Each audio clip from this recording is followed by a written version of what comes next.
Salut à tous, c'est Cédric, j'espère que vous allez bien. Moi je suis un peu fatigué, mais je vais très bien. Je pense que j'aimerais même vous parler un peu dans un vlog prochainement de tout ce qui se passe dans ma vie en ce moment. Mais c'est pas le but de cette vidéo-ci, alors avec 2 semaines de retard, c'est le temps de voir les comic books que j'ai eu dans mon mois de mars. Alors sans plus tarder, on commence avec un comic book de chez Image Comics.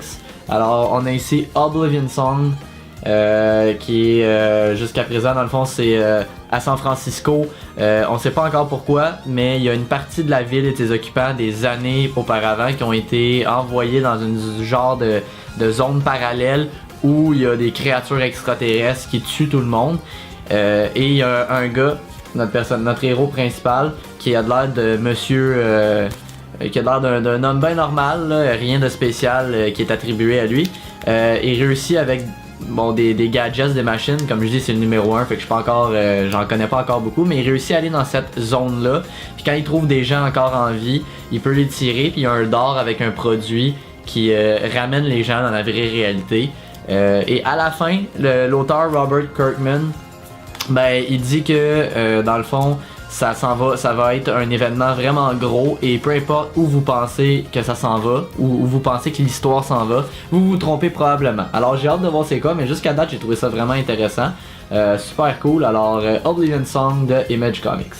D'ailleurs je voulais dire, il y a quelques-uns d'entre vous qui m'ont fait part qu'ils aimeraient voir un peu l'intérieur des comic books, puis au début j'étais pas certain de comment j'allais faire, puis finalement vous me direz ce que vous en pensez dans les commentaires, mais ce que j'ai commencé à faire sur mon compte Instagram, à chaque fois que je lis un comic book, je mets une photo de la couverture, puis après ça je mets plusieurs photos dans le livre pour montrer un peu un extrait. Donc si vous avez envie de voir l'intérieur de ces numéros là, allez me suivre sur Instagram, le Fringe Channel, le lien est dans la description en bas. Et ça va vous permettre de voir vraiment précisément l'intérieur de chaque numéro. Donc à chaque fois que je le lis, je l'upload sur Instagram. Vous me direz si vous trouvez que c'est une bonne idée, parce que si je me mets à tous les ouvrir sur la vidéo, ça va prendre un peu plus de temps. Sinon peut-être qu'éventuellement je le ferai si je vois qu'il y a trop de gens qui n'ont pas Instagram ou que cette option là les intéresse pas. Alors on a ici un cadeau de mon ami Phil. Alors Elle Sadistic sur Instagram. Il m'a offert le numéro 5 de Star Wars de chez Panini Comics. Alors ça fait différent dans la collection, je trouve ça cool. C'est pas tout à fait le genre que moi je me procure normalement. Donc vraiment le fun d'avoir cet ajout là, c'est un super beau cadeau. Merci encore Phil. Ensuite on a Go-Go Power Ranger numéro 8 qui du côté Go-Go Power Ranger était le prélude à l'événement Shattered Grid. Alors ça nous préparait à ce qui s'en venait. Donc le numéro 8. Et là c'est cool, on a ici le numéro 25 de Mighty Morphin Power Rangers. C'est le premier numéro de l'événement Shattered Grid. Et ça, pour ne pas spoiler, tous les numéros venaient dans une pochette noire en plastique. Alors ce que vous venez de voir, c'est pas la couverture, c'est juste un autre emballage. Et dans le fond, réparti dans tous les emballages, on avait une chance sur 6 d'avoir dans le fond un des 6 covers qui a été fait. Alors vous voyez, ça a l'air de ça. Puis ça, je vais le déchirer, je vais l'ouvrir par en bas, puis je vais garder ça parce que je trouve ça cool. Ils ont pris la peine d'imprimer le logo des Power Rangers ici. À l'arrière, on voit numéro 25. Donc vraiment cool. Alors je sais pas c'est quel cover que j'ai. Comme je dis, il y a 6 couvertures disponibles. Alors on va découvrir ça ensemble. Alors on va découper par en bas. Je vais être sûr de pas découper le comic book.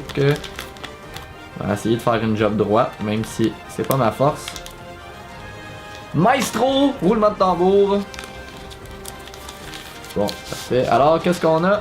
On découvre ça ensemble.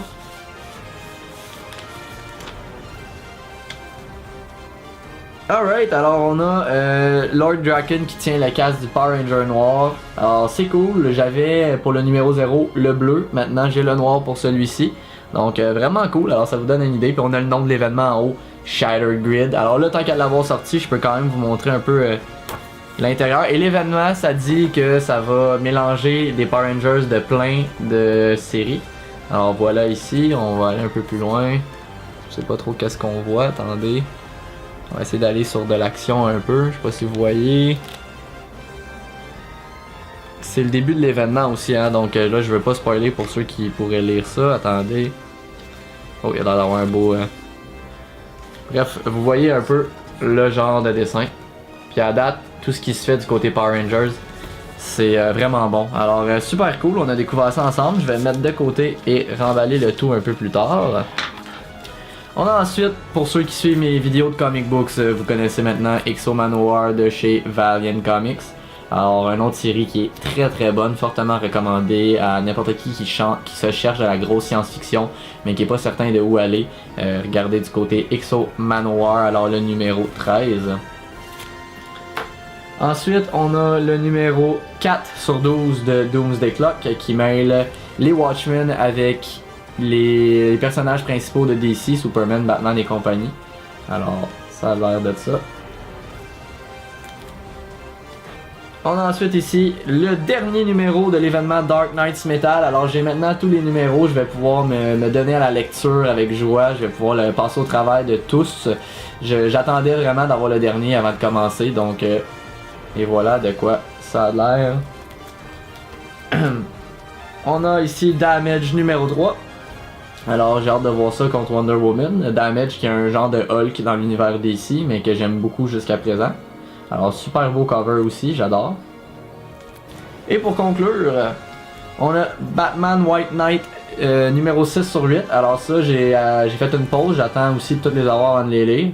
Alors c'est dans cette série-là que je vous disais que le Joker est comme guéri de sa démence, puis il décide d'arrêter Batman avec tous les moyens légaux possibles.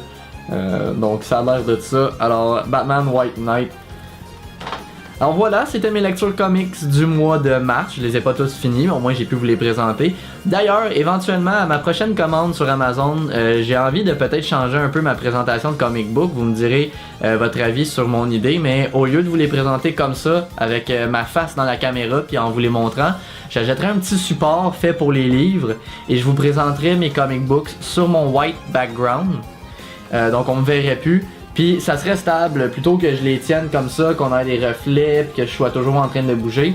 Bon, ben sur le white background, ça serait un angle parfait pour pas qu'il y ait de reflets. Je ferais juste déposer le comic book sur le support, je pourrais enlever mes mains, il tiendrait comme ça, tu sais, le temps que j'en parle un peu. Ça serait différent, ça serait beaucoup plus axé sur le comic book et beaucoup moins sur moi, ce que je ne suis pas important dans ces présentations-là. Donc dites-moi ce que vous en pensez, mais je risque de l'essayer fortement bientôt là, dans les prochaines semaines. Alors j'espère que ça vous a plu. Si c'est le cas, s'il vous plaît, aidez la chaîne à grossir en partageant avec toute la communauté, donnez un petit pouce bleu, et si c'est pas déjà fait, ben abonnez-vous au Fringe Channel pour plus de vidéos des plus geeks. Et sur ça, je vous dis à la prochaine fois.